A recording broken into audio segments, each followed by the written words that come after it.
que nada quiero agradecer nuevamente al Colegio Mexicano de Especialistas en Obstetricia Crítica por la invitación a participar en este ya quinto Congreso Internacional de Obstetricia Crítica, con un tema particularmente especial. He de confesar que al principio la idea me sonó diferente, porque vamos a hablar de algo que pues es importante saber, es parte de la fisiopatología. No vamos a ver ahorita ningún tópico como tal de tratamiento, pero sí intentaremos entender un poquito más cómo el síndrome de preeclampsia y especialmente el síndrome de Hell tienen un fundamento ahí que nos hace dudar, y la finalidad de la plática es entender si el síndrome de Hell es una complicación realmente del síndrome de preeclampsia, o podríamos catalogarla dentro de un grupo diferente de enfermedades, como por ejemplo una complementopatía. Y bueno, sin más preámbulo, vamos a iniciar con nuestra revisión. Pues bueno, yo actualmente estoy en la unidad de cuidados intensivos obstétricos del Hospital Rafael Pascasio Gamboa. Soy el jefe de servicio ahí de la terapia intensiva, y pues bueno, por ahí estamos laborando. Recordar algo que es trascendental, porque seguimos hablando de preeclampsia. Por ahí alguien me decía, ¿por qué en cada congreso en donde hay patología obstétrica, preeclampsia sigue siendo preponderante? Pues bueno, esta estadística no nos deja lugar a duda. Es una complicación frecuente, aunque si habláramos del 5% de todos los embarazos diríamos, bueno, a lo mejor no lo es tanto, pero si consideramos el número de embarazos que tenemos, definitivamente sabemos que es un gran problema, y que tenemos regiones como en el lugar donde nosotros trabajamos, que es aquí en Chiapas, donde el problema incluso es mayor. El síndrome de preeclampsia es el 12% de todos los sistemas hipertensivos. En otras partes del mundo, como en los países industrializados, se habla de que en las últimas 2 décadas ha habido un incremento importante en la incidencia. Entonces nos habla más o menos de hacia dónde vamos. Dice que cada 5 minutos se muere una mujer en el mundo por preeclampsia, y es el responsable del 60% de los ingresos a las unidades de cuidados intensivos, y bueno, causa un número muy importante de muertes maternas y de muertes fetales en el año. Para nosotros en la unidad de cuidados intensivos obstétricos de Chiapas, pues representa el 63% de nuestros ingresos a la unidad. En el año 2022, pues prácticamente fueron complicaciones del síndrome de preeclampsia. Y bueno, otras regiones en México reportan, por ejemplo, incidencias del síndrome de Hell muy importantes. Por ejemplo, aquí en esta revisión de Yucatán se habla de hasta un 10% de las pacientes que representan síndrome de preeclampsia-eclampsia. Casi un 70% están presentándose antes del parto. En el posparto el 30% restante. Y bueno, una estadística importante a tomar en cuenta es las semanas de presentación, las cuales vemos aquí, nos hablan entre la semana 26 y 37, ¿sí? Que pues bueno, sigue siendo una condición muy significativa para la prematuridad. Si nosotros recordáramos la definición del síndrome, que por alguna razón que desconozco se ha ido perdiendo en las últimas guías, pero esta definición realmente es muy importante, porque nos permite darnos idea de cómo va la fisiopatología, de qué se trata la preeclampsia como tal, ¿no?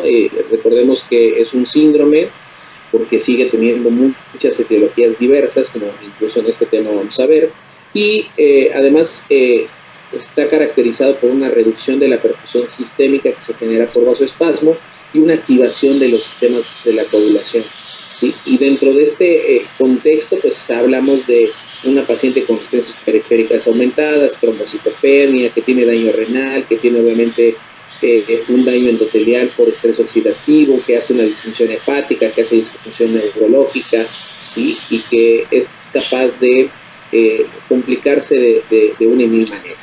El síndrome de Hell también, recordando un poquito la definición, pues hablamos de que hay hemólisis, que tenemos elevación de las enzimas hepáticas, y plaquetopenia, y que cada una de estas tiene una vía por la cual ocurren, de las que vamos a hablar a continuación.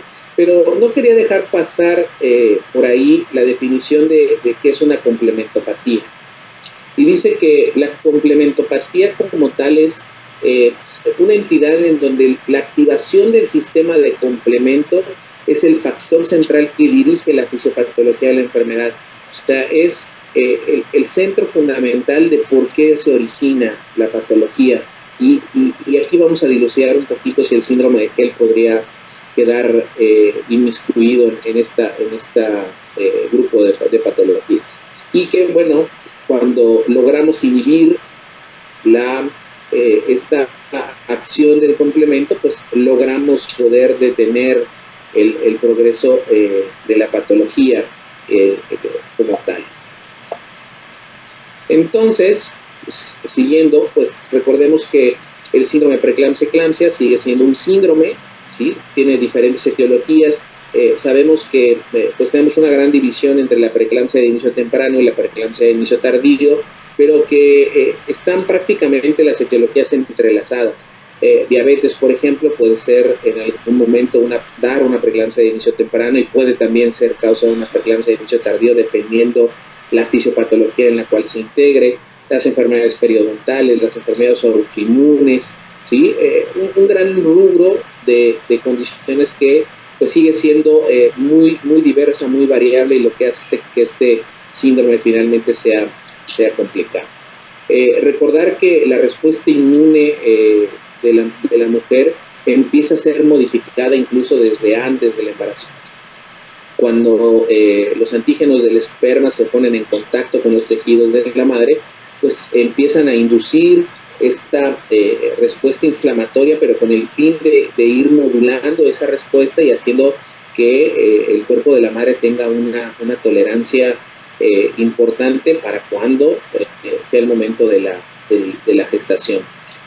También sabemos que pues hoy tenemos también ya un contexto en el que pues no solamente es desde que la placenta llegó o desde que llegó el blastocisto a implantarse, sino que desde la segunda fase del ciclo menstrual, donde se empieza a dar el proceso de conversión del endometrio hacia un proceso de preparación y la desidualización, que es finalmente la capa que recibe este blastocisto, pues tenemos un problema importante en su especialización. Hay una mala proliferación, ¿sí? De algo que se tiene que preparar para ser capaz de tolerar la respuesta inmune y el estrés oxidativo que va a requerir la alimentación de este producto. Y tenemos una falla desde aquí en esta especialización de la decidua, y esto empieza a tener una alteración en la angiogénesis y empezamos a tener una reprogramación genética. En conclusión, es una decidua aberrante como tal, que no es capaz de soportar el estrés oxidativo que la alta perfusión placentaria requerida le va a llevar en cuenta. Entonces empezamos a ver, ¿sí?, que incluso desde que antes del blastocisto llegue ya empezamos a tener por ahí un problema, y que generalmente esta pues está mediada fuertemente por la progesterona, y sus deficiencias provocan este tipo de alteraciones. Y bueno, estamos muy acostumbrados a hablar de la invasión de las arterias espirales por el trofoplasto, pero antes de que ocurra esta remodelación de las arterias espirales, existe una remodelación hacia el sistema venoso. Es el primer contacto que tiene el trofoblasto con el sistema vascular, es finalmente con el sistema venoso, y bueno, encontramos que hay una disfunción venosa generalizada en los pacientes con preeclampsia, y desde aquí empezamos a tener una señalización importante, insisto, antes de que pueda enfrentarse a las arterias espirales. Y bueno, recordando rápidamente la etiopatogenia de nuestra preeclampsia, sabemos que es en general la que viene de la alteración placentaria, que tiene formación de factores antiangiogénicos, que finalmente van haciendo que la fisiopatología se vaya abordando, la disminución de los factores angiogénicos, el factor soluble, que en cuanto es expulsado hacia la circulación general empieza a provocar per se la hipertensión o el vasospasmo del que habla la definición, soportado por la endoglina. ¿sí? Sabemos que esta endoglina finalmente es la que genera la glomeruloendoteliosis a nivel renal, por lo tanto la pérdida de proteínas. Y bueno, empezamos a ver cambios en la óxido nítrico sintetasa, lo que hace que el óxido nítrico disminuya, que no haya oposición al vasoespasmo que estamos presentando. El sistema renina-angiotensina aldosterona, que sabemos más expresado en las pacientes con preeclampsia, que pues empieza a interactuar y empezamos a tener los primeros datos de una falla renal. Secundaria a proteinuria tenemos fuga capilar con alto riesgo de que la paciente termina siendo un edema agudo pulmonar, pero por otro lado también una paciente que empieza a perder parte de este contenido intravascular, por lo cual se vuelve complejo el manejo de la paciente y que es lo que viene a perpetuar tanto la falla renal como la falla hepática, que es totalmente de predominio isquémico, ¿sí? Y además, pues el contexto de la placenta isquémica hace que los antioxidantes empiecen a perder, lo cual genera mayor estrés oxidativo y se genera todo un círculo vicioso en la patología. Finalmente, la última parte de la definición que nos faltaba, la activación de los sistemas de la coagulación que empiezan a generar microtrombos y que bueno, ahí es donde agarra el camino hacia expresarse un síndrome de HELLP, ¿sí? Y finalmente, pues la misma condición de los factores angiogénicos que tienden a dañar tanto al miometrio como empiezan a tener también las alteraciones cerebrales que terminan dándole a HELLP. Entonces, si nosotros vemos esta etiopatogenia, bien podríamos determinar que el síndrome de HELLP sigue un camino a través de el síndrome de preeclampsia, eclampsia establecido. Ya el síndrome de HELLP como tal, pues una vez que se establece el daño endotelial, vamos a tener el desbalance entre prostaciclinas y tromboxanos que van a generar necrosis y degeneración a nivel hepático que va a hacer que eleve nuestra AST, pero de manera secundaria pues se van a empezar a generar también factores de la coagulación, fibronectina, tromboglobulina, que van a generar una vasoconstricción e hipoxia a nuestro hígado, que va a elevar nuestra ALT y finalmente pues nuestra DHL elevada porque empezamos a tener datos de hemólisis y nuestra lesión renal, la cual empieza a ser, aquí empezamos a encontrar, por ejemplo, los primeros datos de que dice que tiene una acción desmedida del complemento, que es la que genera la lesión a nivel de los riñoncitos. Entonces, por aquí encontramos por primera vez el complemento. Y finalmente, pues, la histología de nuestra paciente con síndrome de HELLP, que tiene grasa microvesicular, lesiones isquémicas, una hemorragia periportal y nuestra tan temida ruptura hepática, ¿sí? Como su expresión máxima de complicación del síndrome de HELLP. Aquí vemos al síndrome de HELLP también compartiendo características muy importantes con otro tipo de patologías, el hígado graso agudo, el síndrome hemolítico urémico, incluso el lupus, lo cual nos hace pensar también que, bueno, además de ser o que a lo mejor puede no ser solamente una complicación de la preeclampsia, sino que comparte algunas condiciones fisiopatológicas y etiológicas con este tipo de patologías, y bueno, eso es lo que vamos a revisar adelante. No hay que perder de vista que es muy importante hablar de la condición inmunológica del embarazo. Y pues contrario a lo que siempre hemos dicho, que es un estado de inmunosupresión, hoy tenemos que entender que no es inmunosupresión, sino que generalmente lo que se presenta es una inmunotolerancia equilibrada para que al injerto pueda sobrevivir. Y el complemento empieza desde estas etapas a jugar un papel importante en el embarazo, porque actúa de manera tanto directa como indirecta para poder establecer esa tolerancia durante el embarazo. ¿Sí? Los estudios han reportado que la paciente que tiene un embarazo sano, pues tendremos C3 y C5 preferentemente altos, porque ellos se van a encargar de una condición que es muy importante.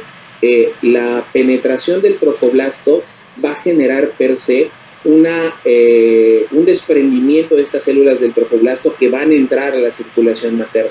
Y bueno, desde que empieza a mediarse esta invasión al tropoblasto, el antígeno de histocompatibilidad juega también un papel muy importante al modular la respuesta de las células NK, que se convirtieron en NK uterinas, y recordemos que su función no solamente es ya no destruir al tropoblasto, sino ayudar a que pueda penetrar de manera correcta. Entonces, ¿Cómo se da la activación inmunológica como tal placentaria? Pues la invasión del sincitiotrofoblasto, sobre todo el extravelloso, que es el que va a invadir a los vasos, pues va a generar un desprendimiento de algunas micropartículas que se va generando apoptosis en este sincitiotrofoblasto, y estas empiezan a generar émbolos hacia la circulación materna, lo cual empieza a activar pues el sistema de inmunológico propio de la paciente y también el sistema de complemento, y es capaz de generar pues un daño endotelial, microtrombos y ruptura de la tolerancia sistémica. Sin embargo, decíamos, pues el complemento juega un papel muy importante porque esos mismos desechos de la placenta son inicialmente captados por las partículas de ICB3 del complemento y hacen que puedan ser opsonizadas y provocan que entonces se produzcan interleucina 10 y el factor de crecimiento beta 1, y estos son los que van a ir a mediar y a suprimir la respuesta de la activación de las células T para que pues pasen, por así llamarlo, desapercibidos estos fragmentos del trofoblasto que son emitidos. Entonces, aquí el complemento juega para evitar que se active el sistema inmunológico. Recordemos rápidamente que las tres vías de activación que tiene el complemento, y finalmente la vía alternativa, que es la más representativa que ocurre en el embarazo.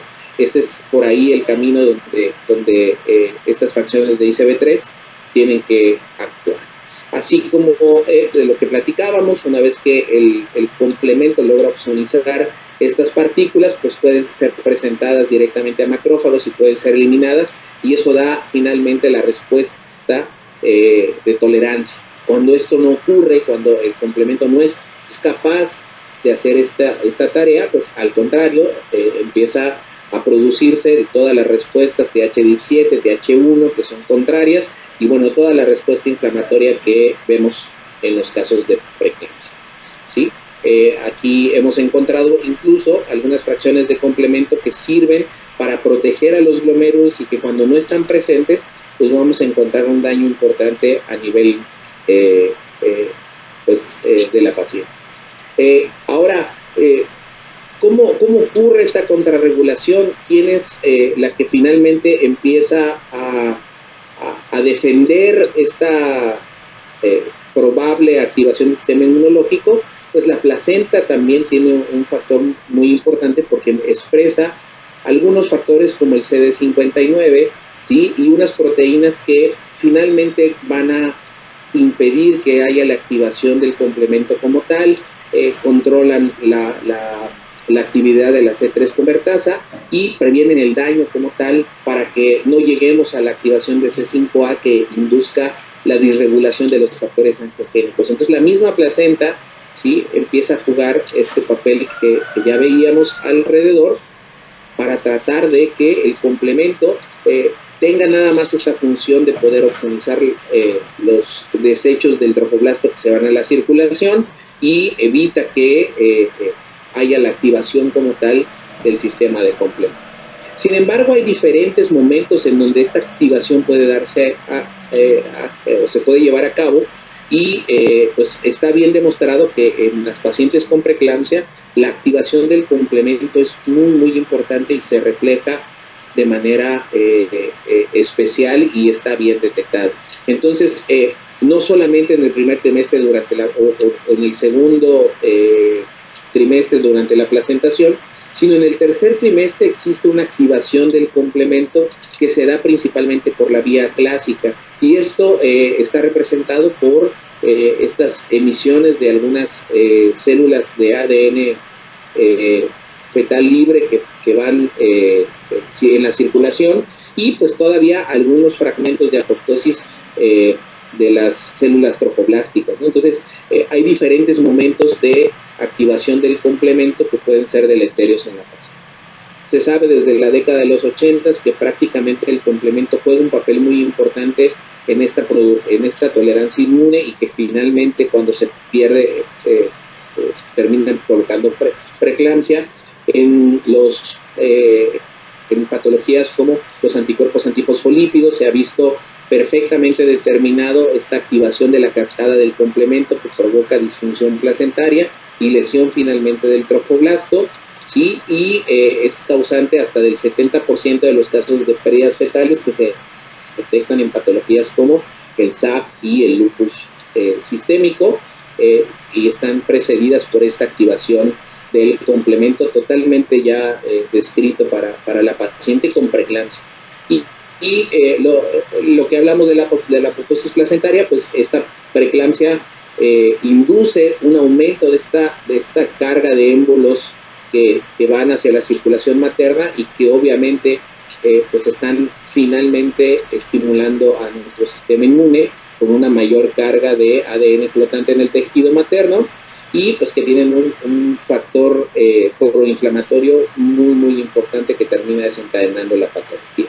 Ahora, el complemento podría estar presente en la preeclampsia de inicio temprano y en la preeclampsia de inicio tardío, sí.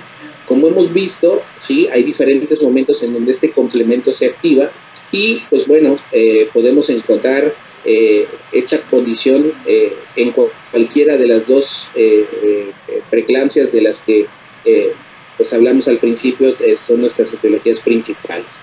¿Sí? Hay diferentes tipos de daño y el daño renal pues está mediado finalmente por este complemento y es el que desencadena proteinuria. La alteración de la estructura placentaria y la activación desproporcionada del complemento hace que esta partícula de C5b-9 nos provoque o se ha demostrado que está en niveles elevados en la excreción urinaria, y además se ha visto que hay una mayor disposición de esta en las superficies de la placenta, lo cual indica que realmente es esta cascada de complemento que está totalmente activada. Se ha visto en el 96% de los casos de preeclampsia severa, ¿sí? Y solamente en el 8% de pacientes de controles sanos, pues aumentando la teoría de que pues en el embarazo sano también tenemos un papel importante del complemento. La activación del complemento como tal hace la liberación de procesos inflamatorios, ¿sí? Que finalmente van provocando la cascada de inflamación, fuga capilar, trombosis, que ya hemos visto junto con los factores angiogénicos que además son estimulados de manera indirecta también por este complemento, y bueno, van generando toda nuestra fisiopatología. Tenemos también demostradas algunas alteraciones genéticas en algunas expresiones, sobre todo mutaciones para la expresión de CR1, que decíamos es la protectora renal, y que se asocian fuertemente a preeclampsia grave y pues obviamente a su máxima expresión, que es el síndrome de Krebs. Ahora, ¿podríamos realmente determinar que la activación del complemento es la causa de la preeclampsia o es una consecuencia de ella? Nos vamos a quedar otra vez con la misma duda, porque hay evidencias de que una activación excesiva del complemento puede provocar la alteración en la placenta, como en las pacientes que ya tienen una patología previa, pero también está evidenciado que la mala invasión del trofoblasto y la hipoxia placentaria induce la activación excesiva del complemento y toda la patología que se desencadena. Entonces, pues muy difícil todavía dilucidar si es causa o consecuencia, y yo creo que lo que tendríamos que ver es como la diapositiva que presentábamos al principio de las etiologías, en algunos casos es causa y en algunos momentos es consecuencia de la causa, ¿no? Aquí vemos esta cascada, ¿sí? Que habla de todo esto que hemos estado platicando, de cómo van los émbolos placentarios y la activación en diferentes momentos del complemento durante el embarazo y más en la preeclampsia. Pues realmente no vemos un inicio, ¿no? No hay en qué momento se activa, sino que generalmente pues le va dando un círculo en donde puede iniciar en la placenta o puede iniciar finalmente la cascada del complemento, por lo cual pues es difícil identificar e insisto, deberemos siempre considerar que tendremos que ver de manera muy particular en cada paciente qué fue lo primero que ocurrió. Pues bueno, bueno, esto también lo encontramos en otros escenarios, por lo que veíamos que comparte esta tabla de diagnóstico diferencial, esta falla en la regulación del complemento, la vamos a encontrar también en el síndrome urémico hemolítico atípico, en las microangiopatía trombóticas, que finalmente pues es ya el complemento activado y va generando el mismo daño que vamos a ver en nuestro espectro de preeclampsia de manera muy similar, por eso comparten esta condición de las estructuras. Entonces, no solamente nos quedamos ahí, también hay estudios que demuestran que esta activación del complemento tiene una etiología común con condiciones como la pérdida gestacional recurrente, por lo que hablábamos al principio de la activación del complemento, que no logra o no logra completar la tolerancia como tal y finalmente termina destruyendo o impidiendo la invasión correcta del tropoblasto, ¿sí? Sobre todo pues se han visto incluso ligadas a mutaciones genéticas muy importantes en la pérdida gestacional recurrente, la asociación con otro tipo de patologías como el lupus, ¿sí? Sabemos que el lupus finalmente termina expresándose en una complicación que es la preeclampsia, tienden a ser patrones mucho más severos, ¿sí? ¿Por qué? Porque ya es un sistema inmune que ya está previamente activado, que ya está que ya trae un daño y pues la condición de la placenta y estos émbolos que van representando el desafío para el sistema inmunológico, pues se vuelve el lugar propicio para que esto pueda exacerbarse de manera muy importante y pues no por eso el lupus es dentro de las enfermedades que tienen el mayor riesgo relativo para desarrollar preeclampsia cuando valoramos un riesgo en la paciente. Y bueno, todavía metiéndonos un poquito más adentro, es importante señalar que además de esta condición específica únicamente de la paciente, pues tenemos también algunos otros mecanismos como que se propone del microquimerismo, que pues como definición esto es la presencia de un individuo, de una pequeña población celular que es ajena a ella. Y entonces se ha visto que de manera bidireccional hay paso de células entre la madre y el bebito, que como ya lo hemos explicado en este caso del tropoblasto, y sabemos que existen células de ADN fetal flotando en la sangre materna, pero esta relación de poder compartir células incluso de la abuela, por ejemplo, esta generación pueda tener células no solo de la madre, sino también de la abuela por compartir esta condición y que sigan y que estas puedan expresar un factor muy importante en el proceso de tolerar no solamente el embarazo, sino algunas patologías importantes, ¿no? Aquí vemos esta teoría de este paso bidireccional que ya vimos que a través de las vellosidades terciarias es muy probable que una vez que se desprenda el tejido tropoblástico pueda migrar hacia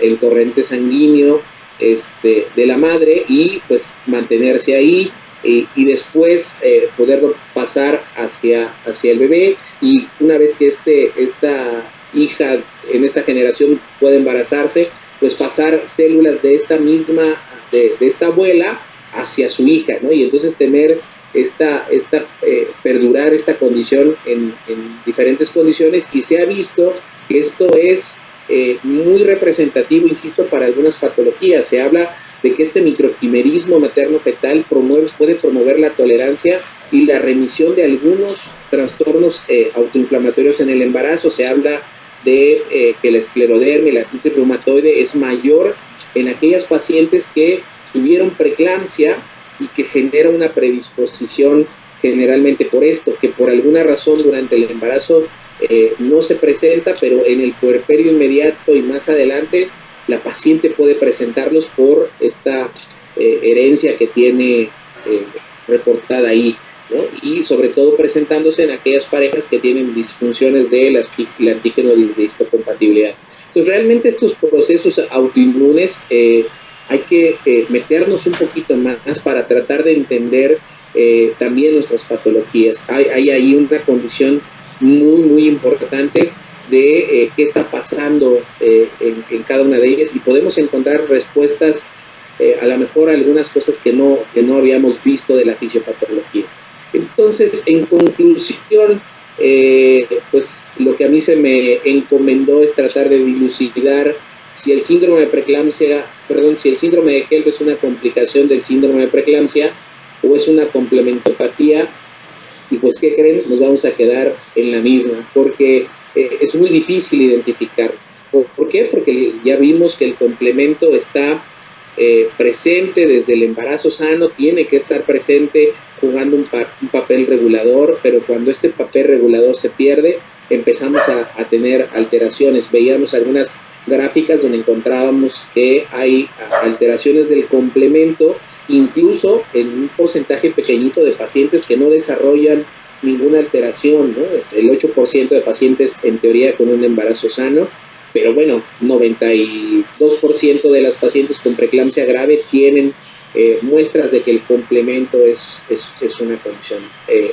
Mi conclusión es que el síndrome de preeclampsia-eclampsia es todavía el precedente al síndrome de HELLP, y aunque comparte características clínicas y etiológicas con otras patologías, yo consideraría que el síndrome de HELLP debe seguir siendo considerado como una complicación del síndrome de preeclampsia con una etiología y una fisiopatología común, y que por alguna razón esta paciente le toca ese fenotipo mucho más expresado, y puede ser ya por estas condiciones previas que tenga, y pues por los riesgos que ella ya maneje por la genética común.